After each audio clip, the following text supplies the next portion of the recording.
It's Wolf, and this is another inFamous 2 tutorial, and this one is going to be, for real this time, how to share and also play other people's UGC missions on inFamous 2 without using the UGC servers. I know I made a bunch of tutorials like this already, but then a bunch of the stuff that I thought worked before actually doesn't work, but this method actually truly works. I've tested it out and everything. It is the proper way to do this. As you can tell, unfortunately, you do need a modified PlayStation for this. There might be a way to do it on an unmodded console, but I haven't been able to find it. This is going to be pretty much the same process as what I showed in the video where I used the emulator, but just on an actual PlayStation 3. So the first thing we need to do, though, is we need to make sure we are up to date on the newest version of inFamous 2. So make sure your PS3 is connected to the internet, hit check for update. And by the way, I know that sometimes it can be kind of risky to hook up a modded console to the internet, but the good news is you actually do not need to be signed into PlayStation Network in order to update games. So you can just sign out of PlayStation Network, make sure you're not auto signed in or anything if you don't want to sign in on your modded console, but you can still update the game. But that's all we need the internet for now, so I will unplug the internet. So before we launch into inFamous 2, we are going to enable hen, because this is a hen modded PS3. I don't think it doesn't really matter like what part of the process you enable hen at, but you're going to need to use the modified features of the modded console anyway. So might as well turn it on now. But now we're going to launch into inFamous 2 and make a UGC mission. Okay, so for some reason inFamous 2 is making this like buzzing sound. I've cut the audio out so you guys shouldn't be able to hear that. I don't know why that's happening. I think it's just my setup. But anyway, let me show you guys the mission that I made. So I remade Zap Zeke, which is the mission that I've made for testing this stuff in general, and pretty much it's straightforward. You just zap Zeke until he passes out. So I remade that, and that's the entire mission. Very simple, but works for testing. By the way, I have uploaded this to Game Banana also, if you want to test it out yourself. I have to upload the tutorials and everything. Everything's kind of out of order, but this version of Zap Zeke as a UGC mission file is already uploaded to Game Banana. So we have our mission created. So that is actually everything we need to do in inFamous 2 right now. So now that we have our mission created, we can go into Multiman. It doesn't really matter what file browser you're using. I know that there's multiple programs that do kind of the same thing on modded PS3s, but so long as you have a program that allows you to look into like all of the specific files of your PS3 and also allows you to copy things over from USB. So we're in Multiman, and now what we need to do is go to PS3 root, and then dev HDD0. It should probably be the drive on here that shows up with the most space, but I guess that depends on how much stuff you have installed.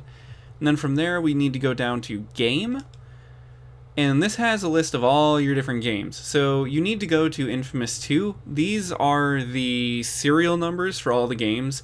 So since I have the US version of inFamous 2, the serial number is BCUS 98125. Now, if you don't know the serial number of your region's inFamous 2, you can look on the spine of the game case. That will sometimes have it, but that's not always accurate. But you also can look online and find it out that way. Anyway, you're going to want to go specifically into the install folder, not just the normal one. So go into install, USRDIR, UGC, missions, and there is the file that we made. There is the mission that we made. Now, this has already been renamed. When you make your mission, it will be .ium, but it will be kind of a random string of letters and numbers and stuff. But you can rename it to anything, and it should work fine, so long as you don't put like a period or anything that'll mess with like the file type or anything like that. So in this case, it had the numbers and letters name, but I renamed it already to Zap Zeke, and as you guys could see in the game, it loaded fine and everything, even with the renamed file name. So, once you have your IUM file, which is the actual mission file, or your multiple IUM files, which, by the way, I believe that not only missions you make, but also missions you remix, if you are connected to the internet, should show up here. So this is how you would get those remixed missions onto like a computer to share them with other people. Anyway, the next step is you're going to want to take a USB drive, FAT32 formatted, because that's what PlayStation uses. And then once it's plugged in, you're going to open another PS3 root folder, and it should show up on here. It'll probably show up as dev USB 000 also for you, but it might have a different name depending on like if it has a name or whatever that you've named it. But in here, this is just the root of the drive, and we can go ahead and install ZapZeek right to that. So we're going to click on ZapZeek. For Multiman, to select, you're going to hit the X button, and then to do like file options, you hit circle. So copy, then we're going to select onto the window for the USB, paste. Yes, we want to paste it there. And now the file is on our USB drive. And so since it's on a USB drive, now you can transfer that over to your computer, and you can put that onto Game Banana or any other modding or file sharing websites, and that's all you have to do for the sharing aspect of it. You might need to put it in a zipped folder, just because some websites like Game Banana won't let you upload just a .ium file because it's not like a recognized file type. But that is all you need. That is the actual mission. And that's it. And then in order to play other people's missions, so then it's the same process in reverse. If you want to play other people's missions, they're going to be a .ium file, and you would take the .ium file, put it on your USB drive, copy it over to your HDD. So I will just show you guys what that process is like real quick here. So let's delete ZapZeek. So now let's say we're in the opposite situation. We downloaded ZapZeek from Game Banana, and we want to play it in the game. So we will copy it over into our missions folder on our actual PlayStation in our install of inFamous 2.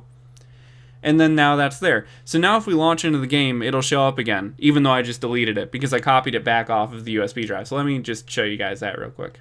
Here we are back in inFamous 2 once again. It's going to give us the errors about not being connected to the internet.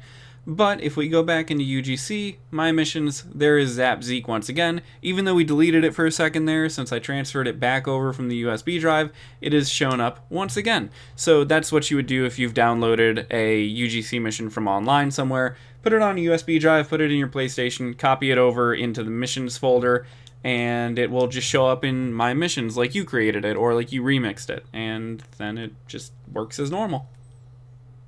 So yeah, that is the whole process, the actual correct way to make and share and upload, download UGC missions for inFamous 2 without the actual UGC servers anymore. So thanks for watching. Hope you guys enjoyed the video. Hope you find it helpful, and I'll see you in other stuff in the future. Bye-bye.